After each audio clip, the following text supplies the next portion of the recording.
नमस्कार दोस्तों, आइए जानते हैं आज राजस्थान की ताजा और बड़ी खबरें। और आप राजस्थान के किस जिले से इस वीडियो को देख रहे कमेंट में जरूर बताएं। आज की पहली खबर, 6 जोन में बंटा जयपुर QR कोड से होगा। ई रिक्शा का संचालन सरकार ने तैयार किया प्लान। ई रिक्शा संचालन वाले 6 जोन में पार्किंग व चार्जिंग के स्थान भी चिन्हित किए गए हैं एवं ई रिक्शा को जोनवार QR कोड जारी करने के लिए 28 जनवरी को सूचना प्रौद्योगिकी एवं संचार विभाग को पत्र लिखा गया है।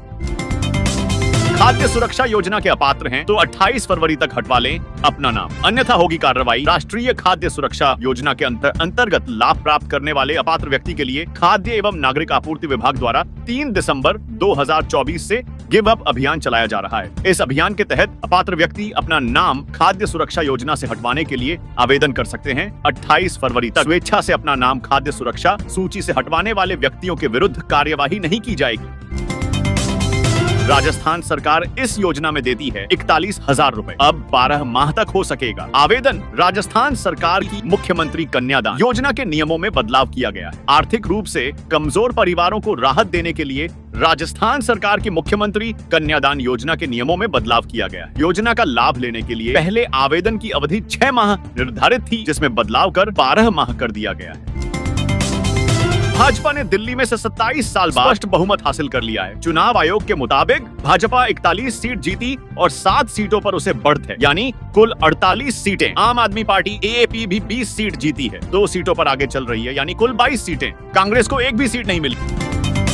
आज महाकुंभ में होगी राजस्थान। कैबिनेट की बैठक का सीएम भजनलाल मंत्रियों और विधायकों के साथ प्रयागराज पहुंचे। संगम में डुबकी लगाएंगे राजस्थान की भाजपा सरकार। आज महाकुंभ में आस्था की डुबकी लगाएगी। मुख्यमंत्री भजनलाल शर्मा कैबिनेट मंत्रियों और विधायकों के साथ प्रयागराज पहुंच चुके हैं। सभी आज सुबह 7:20 पर जयपुर से विशेष विमान के जरिए प्रयागराज पहुंचे। कुछ ही देर में संगम स्थल पर मुख्यमंत्री और विधायकों के पहुंचने का कार्यक्रम है। सीएम समेत कुल 115 मंत्री और विधायक आस्था की डुबकी लगाएंगे। दिल्ली विधानसभा चुनाव पर दिया कुमारी का बड़ा बयान, कहा सही बीजेपी को मिलेगा पूर्ण बहुमत। दिल्ली विधानसभा चुनाव के लिए मतगणना चल रही है। जल्द ही दिल्ली विधानसभा चुनाव का रिजल्ट आना शुरू हो जाएगा। इस पर राजस्थान की डिप्टी सीएम दिया कुमारी ने दिया बड़ा बयान। शिक्षक की अनूठी पहल, सरकारी स्कूल में बनाया स्टेशनरी बैंक, पुस्तक, खाने का खर्चा, फीस या गाइड। स्टूडेंट्स को मिलेगा जरूरतमंद विद्यार्थियों के लिए अनूठा बैंक बना है। बैंक में छात्र छात्राओं के लिए पेन, पेंसिल, रबर, शॉर्पनर, पुस्तक से लेकर फीस, किराया व खाने का खर्चा सब कुछ मिल रहा है। प्रदेश में 7वें स्थान पर राजसमंद, अभी भी 27,519 पेंशनर का सत्यापन। शेष सामाजिक सुरक्षा पेंशन योजना के लाभार्थियों का वार्षिक सत्यापन जारी। प्रदेश में राजसमंद जिला भौतिक सत्यापन में 7वें स्थान पर चल रहा है। हालांकि अभी भी 27,519 पेंशनर का सत्यापन किया जाना शेष है। खाद्य सुरक्षा योजना पर 15 फरवरी तक उठाना होगा 98,000 क्विंटल गेहूं। खाद्य सुरक्षा योजना पर अपडेट, जयपुर जिले की खाद्य सुरक्षा योजना को गेहूं लैप्स होने की बीमारी ने जकड़ा लिया। हाल ये है कि हजारों क्विंटल गेहूं लैप्स हो रहा है और लाभार्थी गेहूं के लिए परेशान होते रहते हैं। फरवरी महीने के लिए 1,48,000 क्विंटल गेहूं का आवंटन हुआ था। 30 जनवरी तक गेहूं का पूरा उठाव नहीं हुआ तो 15 फरवरी तक उठाव की समय सीमा बढ़ा दी गई, लेकिन बढ़ाई हुई समय सीमा के 7 दिन निकल गए और 98,000 क्विंटल गेहूं का उठाव शेष है। ज्यादा पैदावार होने से पत्ता गोभी किसानों को भारी नुकसान, 40 से गिरकर 2 से 5 रुपए किलो। मजदूरी भी नहीं निकल रही राजस्थान के तिमरी, मथानिया और ओसियां। कृषि क्षेत्र में किसानों को पत्ता गोभी की फसल में भारी नुकसान का सामना करना पड़ रहा है। एक महीने पहले 30 से 40 रुपए प्रति किलो बिकने वाली गोभी अब महज 2 से 5 रुपए किलो के भाव पर बिक रही है, जो मजदूरी की लागत से भी कम है। जयपुर के आसपास के 633 गांव होंगे JDA में शामिल। 2 गुना हो जाएगा JDA का दायरा। बिजली, पानी, सड़क की सुविधा होगी बेहतर। जयपुर विकास प्राधिकरण JDA ने अपनी सीमा क्षेत्र में विस्तार का फैसला किया है। इसके तहत 14 तहसील के 633 गांव JDA के रीजन में शामिल किए जाएंगे। इसके बाद JDA का क्षेत्राधिकार 3,000 वर्ग किलोमीटर से बढ़कर 6,000 वर्ग किलोमीटर का हो जाएगा। राजस्थान में पुलिस कांस्टेबल के 6,500 पदों पर होगी भर्ती। सिलेक्शन के लिए होगा रिटन और फिजिकल टेस्ट। जाने कितनी होनी चाहिए उम्र। राजस्थान के पुलिस विभाग में कांस्टेबल के 6,500 पदों पर भर्ती होगी। गृह विभाग ने इसकी मंजूरी दे दी। अब जल्द ही नोटिफिकेशन जारी होने के साथ भर्ती प्रक्रिया शुरू हो जाएगी।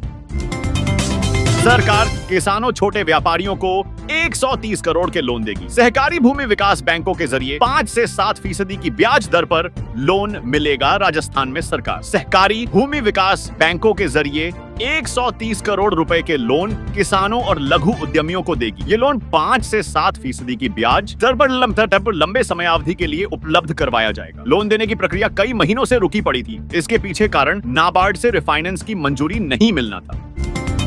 राजस्थान में कल से बदलेगा मौसम। 4 शहरों में पारा 5 से भी कम। कोटा, उदयपुर, सीकर में तापमान 3 डिग्री तक गिरा। उत्तरी हवा के कारण राजस्थान के तापमान में गिरावट जारी। शुक्रवार को सीकर, उदयपुर, कोटा समेत कुछ शहरों में दिन के अधिकतम तापमान में 1 से 3 डिग्री सेल्सियस तक गिरावट। सुबह शाम के अलावा दोपहर में भी हल्की सर्द हवा चलने से सर्दी तेज। 4 शहरों में न्यूनतम तापमान भी 5 डिग्री सेल्सियस से नीचे दर्ज हुआ।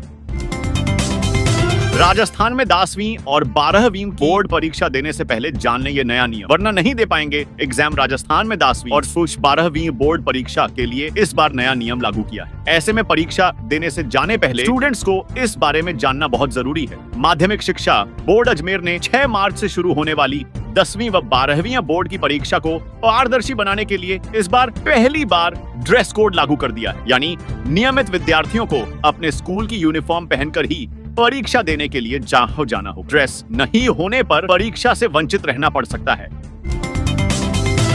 सीएम भजनलाल के प्रस्तावित दौरे के कारण कोटा में कल बदली रहेगी ट्रैफिक व्यवस्था। झालावाड़ रोड की तरफ से कार्यक्रम में आने वाले वाहन अनंतपुरा थाने के सामने होते हुए धरणीधर चौराहा, घटोत्कच चौराहा, केशवपुरा पुलिया, रोटरी चौराहा से सीढ़ी पार्किंग में पहुंचेंगे।